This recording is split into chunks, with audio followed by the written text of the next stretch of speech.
तो आप सभी को भाई केपीजे स्टार की तरफ से चेंज। तो आज की बात करने वाला यहाँ पे अग्निवीर आर्मी भर्ती 2025 के बारे में। तो आज मैं आपको इस वीडियो में बताऊंगा कि अग्निवीर आर्मी भर्ती 2025 में जो आपकी एज लिमिट है वो यहाँ पे कितनी चाहिए, यानी कि किसका फॉर्म 2025 में लगेगा और किस लड़के का जो फॉर्म है 2025 में यहाँ पे नहीं लगेगा।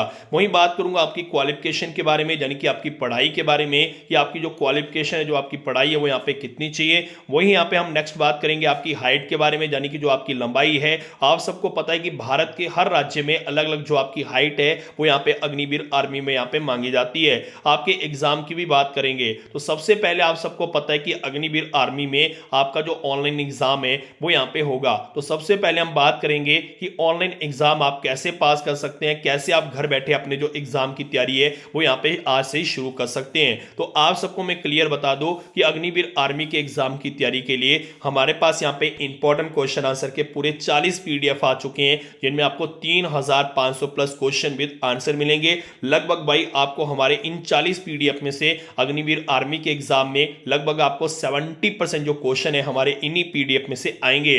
लास्ट टाइम भी आपको बता दूं हमारे पीडीएफ से काफी सारे कैंडिडेट का जो एग्जाम था अग्निवीर आर्मी का वो यहाँ पे पास हुआ था। तो आपको बता दूं इन 40 पीडीएफ का जो प्राइस है हमने ओनली 250 यानी कि 250 रुपए हमने इसका प्राइस रखा है। अगर आपको ये पीडीएफ लेने हैं, जो नीचे व्हाट्सएप नंबर दिया गया है, दिए गए इस व्हाट्सएप नंबर पे अभी मैसेज करिए। जैसे आप इस व्हाट्सएप नंबर पे मैसेज करोगे आपको बताना है कि आपको अग्निवीर आर्मी के पीडीएफ चाहिए। तो आपको जा तो पेमेंट वाला नंबर जहां आपको स्कैनर भेजा जाएगा, आपने 250 यानी कि 250 रुपया पेमेंट करके स्क्रीनशॉट भेजना है। उसी टाइम 2 मिनट के अंदर अग्निवीर आर्मी के जो पीडीएफ है वो आपको आपके व्हाट्सएप पे मिल जाएंगे। अगर आपको इंग्लिश लैंग्वेज में चाहिए तो आपको इंग्लिश में मिलेंगे, अगर आपको हिंदी में चाहिए तो आपको हिंदी में मिल जाएंगे। अब बात करूं यहाँ पे आपकी एज लिमिट के बारे में, क्वालिफिकेशन के बारे में और हाइट के बारे में। तो यहाँ पे हम बात करेंगे सबसे पहले आपकी एज के बारे में। तो देखिए अगर आपको सोल्जर जीडी में अगर आप भर्ती देखना चाहते हैं, यानी कि जनरल ड्यूटी में, तो आपकी जो डेट ऑफ बर्थ है 1 अक्टूबर 2004 से लेके 1 अप्रैल 2008 के बीच यहाँ पे होनी चाहिए। इस चीज का आपको ध्यान रखना है। अगर आपको जनरल ड्यूटी में यानी कि जीडी में आपको भर्ती देखनी है तो आपकी जो डेट ऑफ बर्थ है 1 अक्टूबर 2004 से लेके 1 अप्रैल 2008 के बीच जो आपकी डेट ऑफ बर्थ है वो यहाँ पे होनी चाहिए। वही बात करें यहाँ पे जीडी के लिए जो आपकी क्वालिफिकेशन वो यहाँ पे 10th पास होनी चाहिए। 10th में आपके 45% नंबर होने चाहिए, इस चीज का आपको ध्यान रखना है। वही बात करूं यहाँ पे सोल्जर ट्रेडमैन की, अगर आप ट्रेडमैन में फॉर्म लगाना चाहते हैं तो ट्रेडमैन के लिए आपकी जो एज लिमिट है वो यहाँ पे 1 अक्टूबर 2004 से लेके 1 अप्रैल 2008 के बीच होनी चाहिए। और जो आपकी क्वालिफिकेशन है वो यहाँ पे अगर आप 8th पास हैं तब भी आप ट्रेडमैन की भर्ती देख सकते हैं, अगर आप 10th पास हैं तब भी आप ट्रेडमैन की जो भर्ती है वो यहाँ पे देख सकते हैं। वही बात करूं लड़कियों की, अगर लड़कियां फॉर्म लगाना चाहती हैं तो लड़कियों के लिए भी यहाँ पे 1 अक्टूबर 2004 से लेके 1 अप्रैल 2008 के बीच यहाँ पे डेट ऑफ बर्थ होनी चाहिए लड़कियों की। और लड़कियों के लिए भी यहाँ पे 10th पास मांगी गई और 10th में 45% लड़कियों के लिए होने चाहिए। अब बात करूं यहाँ पे सोल्जर टेक्निकल की, तो देखिए जितने भी यहाँ पे लड़के वीडियो देख रहे हैं तो वीडियो को लाइक शेयर जरूर करिएगा। वही बात करूं यहाँ पे सोल्जर टेक्निकल की, टेक्निकल के लिए जो आपकी एज है 1 अक्टूबर 2004 से लेके 1 अप्रैल 2008 के बीच जो आपकी डेट ऑफ बर्थ है वो यहाँ पे होनी चाहिए।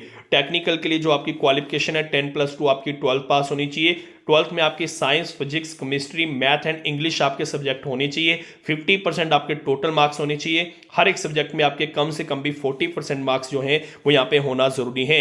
वही बात करूँ सोल्जर क्लर्क की, अगर आपको क्लर्क में अपना फॉर्म लगाना है तो क्लर्क के लिए आपकी जो डेट ऑफ बर्थ है 1 अक्टूबर 2004 से लेके 1 अप्रैल 2008 के बीच आपकी डेट ऑफ बर्थ होनी चाहिए। क्लर्क के लिए जो आपकी क्वालिफिकेशन है 10+2 आपकी 12 पास यहाँ पे होनी चाहिए। 12th में आपकी यहाँ पे साइंस सब्जेक्ट, आपके कॉमर्स साइंस जो आपके सब्जेक्ट है वो यहाँ पे होने चाहिए। और आपके टोटल यहाँ पे 60%, कम से कम भी भाई 60% जो नंबर है वो यहाँ पे होना जरूरी है। और हर एक सब्जेक्ट में कम से कम भी भाई 50% जो नंबर है वो यहाँ पे होना जरूरी है।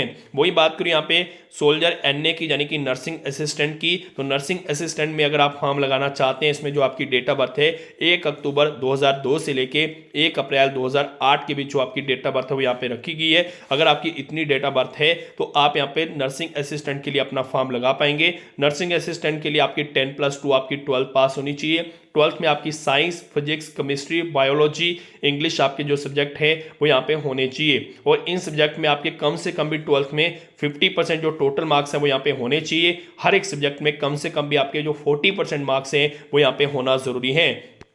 अब बात करूं आपकी हाइट के बारे में। देखिए अगर आप जम्मू एंड कश्मीर से हैं तो जम्मू एंड कश्मीर के लड़कों के लिए जो हाइट है 163 सेंटीमीटर यानी कि 163 सेंटीमीटर जो हाइट है वो यहाँ पे होना जरूरी है। चेस्ट की बात करूं यहाँ पे 77 सेंटीमीटर आपकी चेस्ट होनी चाहिए। फुलाव मार्कर 5 सेंटीमीटर का आपका फुलाव होना चाहिए। फुलाव मार्कर 82 सेंटीमीटर तक आपकी जो चेस्ट है वो यहाँ पे होना जरूरी है, इस चीज का ध्यान रखिएगा। अगर आप जम्मू कश्मीर हिमाचल प्रदेश से हैं तो आपकी जो हाइट है 163 सेंटीमीटर यहाँ पे होना जरूरी है। अगर आप सिक्किम, नागालैंड, अरुणाचल प्रदेश, मणिपुर, त्रिपुरा, मिजोरम, मेघालय, असम अगर आप इन एरिया में से हैं तो आपकी जो हाइट है 160 सेंटीमीटर कम से कम भी भाई होनी चाहिए। इसके अलावा अगर आप पंजाब, हरियाणा, चंडीगढ़, दिल्ली, राजस्थान, यहाँ पे UP, Meerut and Agra division से हैं तो आपकी जो हाइट है 170 यानी कि 170 सेंटीमीटर भाई होनी चाहिए। वहीं बात करूं अगर आप UP, Bihar, West Bengal and Orissa से हैं तो आपकी जो हाइट है 169 सेंटीमीटर होनी चाहिए यानी कि 169 सेंटीमीटर यहाँ पे होना जरूरी है आपकी हाइट। वहीं बात करूं अगर आप मध्य प्रदेश, गुजरात, महाराष्ट्र, दादर नगर हवेली, दामन अगर आप भारत के इन राज्यों में से हैं तो आपकी जो हाइट 168 सेंटीमीटर होनी चाहिए यानी कि 168 सेंटीमीटर आपकी जो हाइट है वो यहाँ पे होनी चाहिए। इसके अलावा अगर आप आंध्र प्रदेश, तेलंगाना, कर्नाटका, तमिलनाडु, ठीक है, केरला, गोवा एंड पौंडुचेरी अगर आप भारत के इन राज्यों में से हैं तो आपकी जो हाइट है 166 सेंटीमीटर होना जरूरी है यानी कि 166 सेंटीमीटर जो आपकी हाइट है वो यहाँ पे होनी चाहिए। तो ये रही यहाँ पे पूरी जानकारी अग्निवीर आर्मी के बारे में कि एज लिमिट आपकी यानी कि जो आपकी उम्र है वो यहाँ पे कितनी चाहिए, आपकी क्वालिफिकेशन यानी कि जो आपकी पढ़ाई है वो कितनी चाहिए, आपकी जो हाइट है यानी कि जो आपकी लंबाई है वो यहाँ पे कितनी होनी चाहिए। तो उम्मीद यही करता हूँ आपको अच्छी तरह यहाँ पे समझ आ गई होगी। बाकी बात करूं अग्निवीर आर्मी के ऑनलाइन फॉर्म की तो बहुत जल्दी आपको थोड़े ही दिनों के अंदर जो ऑनलाइन फॉर्म है वो यहाँ पे देखने को मिल जाएंगे। जैसे आपके ऑनलाइन फॉर्म शुरू होंगे, भारत के किसी भी राज्य का कोई भी यहाँ पे नोटिफिकेशन आएगा तो आपको हमारे इसी चैनल पे जो वीडियो है वो यहाँ पे देखने को मिल जाएगी। बाकी आज की वीडियो के अंदर इतना ही, मिलूंगा जल्दी एक नई वीडियो के साथ, नई अपडेट के साथ। तब तक जय हिंद, जय भारत।